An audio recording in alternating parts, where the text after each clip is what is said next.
आज ही Doubtnut app download करें। Doubtnut पर होगा अब आपके सभी मैथ्स, केमिस्ट्री, फिजिक्स और बायोलॉजी डाउट्स का सफाया।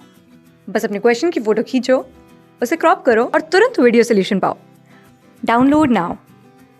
हेलो एवरीवन, हमारा आज का प्रश्न है, दो संख्याओं का भाग के तरीके महत्तव समावर्तक निकालने में अंतिम भाजक 37 है तथा क्रमिक भागफल हमारे पास 7, 2 और 3 है। तो दोनों संख्याएं होंगी। ये हमारे पास विकल्प दिए गए हैं। ये है पहला विकल्प, दूसरा विकल्प, तीसरा विकल्प और ये है चौथा विकल्प। तो आइए अब हम इस प्रश्न को हल करते हैं।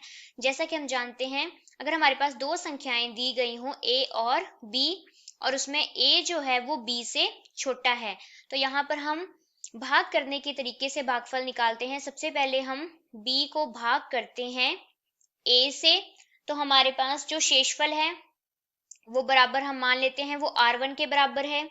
तो यहाँ पे फिर हम r1 को भाग करते हैं a से, वहां से हमारा जो शेषफल है वो बराबर होता है r2 के। फिर हम r2 को भाग करेंगे r1 से। इसी प्रकार हम भाग करते जाते हैं जब तक कि हमारा शेषफल 0 के बराबर ना आ जाए। अब हमें प्रश्न में कहा गया है कि यहाँ पर हमारा जो अंतिम भाजक है वो 37 के बराबर है और जो क्रमिक भागफल है वो 7, 2 और 3 दिए गए हैं। तो दोनों संख्याएं क्या होंगी? तो यहाँ पर अब हम लिख सकते हैं, सबसे पहले हम यहाँ पर लिखेंगे, हम ये मान लेते हैं यहाँ पर कोई पहली संख्या होगी, फिर यहाँ पर कोई दूसरी संख्या होगी और यहाँ पर हमारे पास कोई तीसरी संख्या है। तो उन तीनों के हमारे पास जो क्रमिक भागफल है वो 7, 2 और 3 के बराबर दिए गए हैं और हमारा जो अंतिम भाजक है वो 37 के बराबर है। तो यहाँ से हम जानते हैं हमें भाज्य ज्ञात करना है। तो भाज्य किसके बराबर होता है? भाज्य बराबर है हमारा भाजक गुणा भागफल,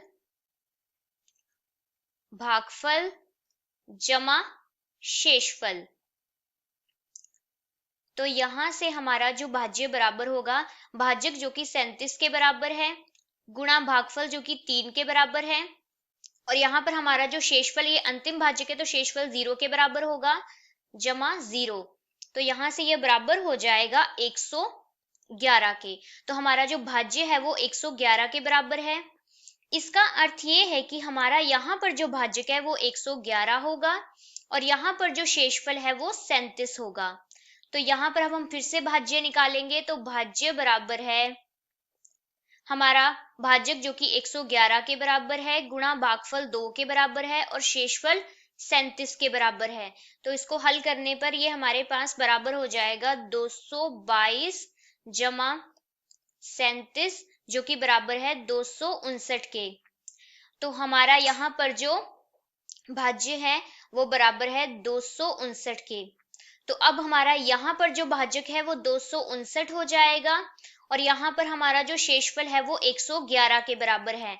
तो हमारा जो अंतिम भाज्य मतलब जो संख्या हमें निकालनी है वो भाज्य बराबर होगा 259 गुणा 7 जो कि भागफल है और शेषफल 111 के बराबर है, जमा 111।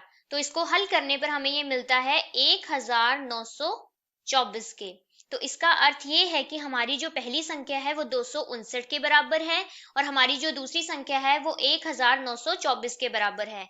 तो यहाँ से हमारा जो विकल्प सही हो रहा है वह है विकल्प नंबर 1। Thank you. क्लास 6 से 12 से लेके नीट, IIT, JEE मेंस और एडवांस के लेवल तक 10 मिलियन से ज्यादा स्टूडेंट्स का भरोसा। आज ही डाउनलोड करें डाउटनेट ऐप या व्हाट्सएप कीजिए अपने डाउट्स 8400 400 400 पर।